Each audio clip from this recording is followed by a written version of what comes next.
Good afternoon, everyone. I'm super excited today because we're meeting with Christine Dykeman. Thank you so much for joining us, Christine. I'm honored that you're here.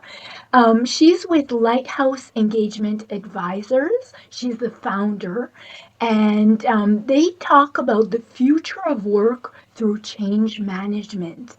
And we're going to ask Christine, first of all, to introduce herself and tell us about her background and a little bit about her journey of how she got here. Thank you for having me, Carolyn. I am so excited to be here and having this conversation with you. I am enthralled with, we're on the same wavelength on a lot of things, so it's been very exciting to speak with you regarding so many different things that we have in common. So very excited to be here. Thank you. Well, about me, Lighthouse Engagement Advisors was founded because I'm an experienced workforce strategist. I've educated, I've been a speaker, a trainer, workshop facilitator. I've been guiding organizations for decades in that transformation for the modern workforce. So I draw from my own experiences and transitions across multiple industries. I've changed jobs multiple times and learned a few things along the way. With all of that, I'm passing that information on so that we can all learn a little bit about how to be more compassionate, empathetic, and humanistic in the change process that we have going on today throughout society, especially regarding AI. That is so great. I love what you're doing, and I'm so happy to have you here to share with everyone. Tell us a little bit about Lighthouse Engagement Advisors and its values and missions. Lighthouse Engagement Advisors is based on principles, three principles. And the first principle being compassion in your workplace, or the foundation of a lighthouse, which is the bottom. And you want it to be structurally sound so that the rest of your lighthouse stands tall and stands firm. The second part is that middle part with the stairs internally so you can get to the top. But the way that you get to the top is through your employees. You have to have the backing and support of all those employees so you can reach the top. The top of your lighthouse is your vision, the vision that you are sharing with society so that they know all about your company and your goals and your own mission. So with your compassion, your employees, and your vision, your lighthouse will stand tall for everyone to see, and you can shine that light brightly. That is the mission and values of what the Lighthouse stands for. I speak on the future of work, not through that overused lens of AI, which everyone is talking about, but showing that AI is technology. Yeah, so what? But it's about change management and trying to get all of your employees and staff on board with that change so you can implement it throughout your business for future success. And that's what we talk about. And it could be through a speaking engagement, a keynote address, or through a workshop facilitation, training, and I even moderate panels on that subject. I love it. That's so great. Fantastic. Can you tell us a little bit more about how you propagate this good news and these values to the community? Like what? Everything that I do is about Lighthouse. So we talk about, I say we, it's really just me right now. There will be a we. There will be a we.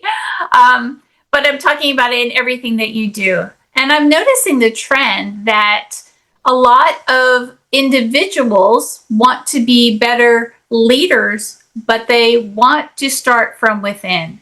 So I think an opportunity is arising throughout society that I hear over and over again. They want to use those lighthouse principles for personal growth, not just for business growth. So we know that the lighthouse stands for stability and direction and safety in a business. But in a personal life, it does the same thing, but it's just more on a human scale.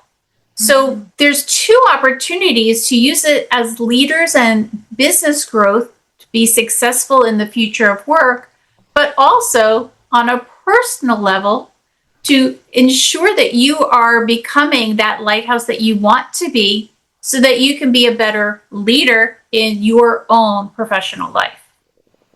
So brilliant. I think the metaphor of the lighthouse is excellent. I mean, we so need more people like that in the world, right?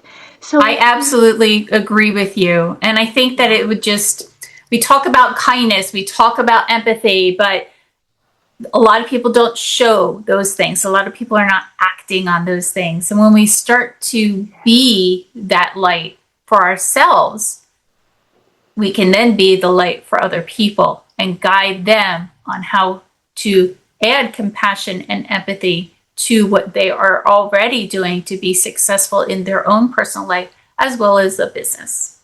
So important. You talked a little bit about speaking engagements and the workshops that you do. Can you give us a little bit more detail just for the collective and for our listeners? Absolutely, absolutely. For speaking engagements, it could be something that's on the motivational side. It could be something that's more on the educational side with sprinkles of the Lighthouse Engagement Principles metaphor, that compassion, employees, and vision. Or it could be a little bit of history intertwined with where we're going in the future. We're looking at 5 generations in the workplace right now. That's worldwide. So we need to be able to talk to all 5 generations because they all have different priorities and motives and goals, and they're not necessarily the same. But by understanding and using compassion throughout your workplace, you're able to identify and truly listen to understand and not just listen to respond. And that's part of that compassion because you want to build not only that empathy, but all of those things build trust. And trust is what's going to take you to that next level. Without trust, you're not going to be going very far. Yeah, right. And so tell me, I'm not sure if this is a good question or not, but do these organizations exist? Can you give us an example or a story of maybe the news that you've propagated and how it's affected a company or whatnot? And if not, I understand, but that's a vision. But I would like to. I can absolutely give you an example without naming company. I'll say ABC company. Absolutely. There was I was teaching a workshop for them about employee engagement. And that is a huge issue that a lot of people in HR or in the C-suite, senior management hear about. Employee engagement is a struggling concept, and how do we get it to be higher, and knowing what the benefits are to having engaged employees so that we can rise to the occasion. And with that said, there was about 40 employees in the room. And by opening up that discussion and getting their feedback, what did they feel? What did they think? And actually asking their opinion, you can then listen and say, oh, now I know how you feel. What would you do about it? And asking their opinion. I think that generally people try out for a job. They interview for a job and they're answering a job ad and job descriptions, and they go on that interview, and whoever is interviewing usually, not always, but usually is looking for the best candidate, and they want this and this and this. And then they start working, and they don't want them to think for themselves. They want them to do what they're told. And And it's not what their interview was all about. And I think that it's very important to trust the people that you hired, because you hired them for a reason. They're adults and they have brains and they think and feel and all of those things. Those are what's going to build your trust and help you to move forward. We still have boundaries, but it's not the same kind of boundaries that you might be thinking of. All of those things are built on compassion. Compassion doesn't mean soft. It just means that you are actually listening so that you can help them navigate what is going on. That's so great. Thank you so much for that. I think that makes it more tangible for our listeners.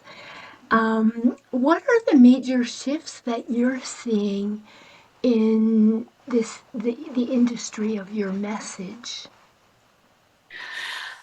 I am seeing that a lot of companies are saying, okay, let's get on board with this whole AI thing and let's implement it right away and all in and let's do this. And that's awesome.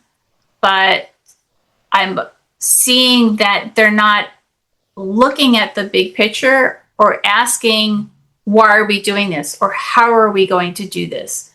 And asking the people that are actually going to use it. So we have a very high level that's saying, okay, let's do it and let's implement it, put it on board.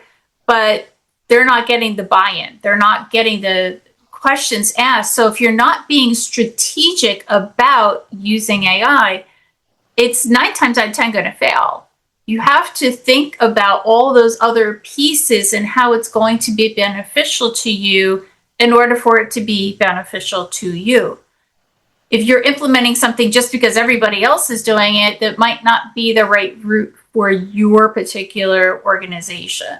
And that's something that you need to think about. I think that that's a lot of the reason we're seeing a lot of failures. Yeah, right. And how's that affecting your message? Is that at all a factor in your propagation of your message, Christine? It is a little bit affecting it in a positive way, because a lot of times people are like, okay, let's go all in and then do it, and then realize that it's failing and they can't understand why it's failing. And then they like, oh, duh, I should have asked them what it was about, or I should have asked them how they're going to use it, or the best way to use it, and how we could, make the most out of this particular tool. And I feel like they're running in circles or running in place and not getting anywhere, where they're backtracking. So they've spent all this time and effort trying to implement something that is not necessarily going to help them, and then they have to start off at square one. And it's a learning experience for sure, but if they had started with the compassion and the trust for your employees and foundation, then it would be a lot easier for you to be able to move forward, and I think quicker in the end. The companies that are successful in implementing AI or any other change management are the ones that have built that lighthouse type principles throughout their organization in order to execute all the different pieces of that change management. The ones that are not successful are skipping around. And by skipping around, they're skipping some pretty big parts. And that could be detrimental to them. I see. And can you tell us a little bit more about your vision, how you're envisioning this utopia? Can you imagine if everybody used a little bit more compassion on a daily basis with themselves, let alone in their business, right? What a different world it would be. I think the biggest takeaway is that I talk about being the lighthouse and shining the light on where you're going and your vision, so everyone can see on the outside, but your employees can see where they're going. They know where that lighthouse is in different storms of life. And it's really important to know that you personally don't always have to be the lighthouse. You don't always have to be that strong person. It's okay to let somebody else be the light in those different storms. Mm-hmm. And that's really important for anybody to know. And I'm seeing that people are starting, and the light bulbs are going off. That's my favorite part about teaching, is seeing the little light bulb go off above people's heads, that invisible light bulb. Isn't that amazing? Good job. Yeah. Where do you see yourself and Lighthouse Engagement Advisors in 6 months to a year from now, say? In 6 months to a year, I definitely see a lot more engagements, a lot more workshops, and it becoming more of a, I've heard about that before type of situation, because that's how people are going to be successful moving forward in a business. We're in this massive change, this massive storm throughout society, and lighthouses are needed more than ever in order for any of us to be able to move forward. And some people are very successful, and some people are really, really just ships in that storm, riding the waves and looking for their own lighthouse. So the person that finds their lighthouse or is able to become the lighthouse for their organization is going to be way ahead of the ship that's in the storm that can't find a lighthouse or a direction to go in, right? Right. So you're going to see a lot more businesses that are going to flounder, and you're going to see some other ones that are going to be shining that beaming light for everyone to see. Can you see the major difference when you're working with a group? Oh, absolutely, absolutely. They're just more calm. They're, they're friendly. They are working together as a group and bouncing ideas off of each other, as opposed to a group that's not. They're very siloed. They're very quiet, and they don't talk to each other. And it's really important for everybody in every department to be able to bounce ideas off of each other, because even if that's not their specialty, they have husbands and wives and children and cousins and aunts and uncles, and they all know something about what you do. And it's really important to get their perspective. How does this feel? How does this sound? What would you do in this situation? To get their perspective. It doesn't mean you have to listen to everybody's perspective, but it's really important to ask and kind of get all that information before you make a final call. And you could tell those businesses way before, when you first walk in. You can tell right away. Beautiful. Well, we've been speaking with Christine Dykeman from Lighthouse Engagement Advisors. And if you would like to speak to Christine or get a hold of her for some reason or other, you can reach her through her website, www.lighthouseengagement.advisors.ca. And you can also reach her through... It's .com. I'm sorry. I made It's okay. Have it, right? And you can also reach her through her LinkedIn for Lighthouse Engagement Advisors. And thank you so much, Christine, for coming and speaking with us. Thank you for having me. And I wanted to know if you have anything in closing to add for our listeners, the takeaway. Yes. At the end of the day, compassion doesn't mean lowering your expectations, but it does mean removing shame from that learning process. It's okay to have compassion. It's not that you are lesser of a person. You need to lead yourself with compassion so that you become steadier and not softer. And then you'll become a better leader as well. And no matter what your rank or your title, we all need to be leaders for somebody next to us. Oh, that's so great. Words of wisdom. And it brings humanity also, I find. Yes. Absolutely. Yeah. Thank you so much, Christine. You have a very Thank nice you. evening, and it was so nice Thank you. having you.